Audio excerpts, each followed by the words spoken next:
এই বিড়ালটা ৭টা বাচ্চা হয়েছিল, কিন্তু বাবা বিড়ালটা এটা দেখে মোটেও খুশি ছিল না। এমনকি মনে ডিপ্রেশন নিয়ে সে সবার থেকে আলাদাই বসে থাকতো।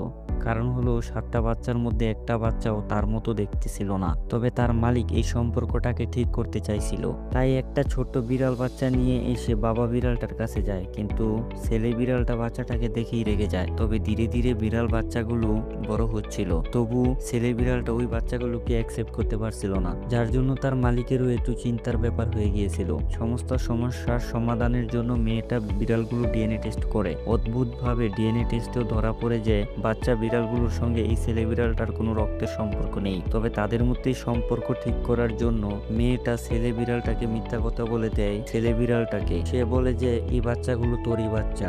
এরপর থেকে ছেলে বিড়ালটা ধীরে ধীরে বাচ্চাগুলোকে অ্যাকসেপ্ট করতে শুরু করে। ছেলে বিড়ালটা এইভাবে প্রেমে ধোঁকা খেয়ে গিয়েছিল, কিন্তু বাড়ির পরিস্থিতি ঠিক করার জন্য তাদের মালিক ছেলে বিড়ালটার কাছে আসল সত্যটা চেপে যায়।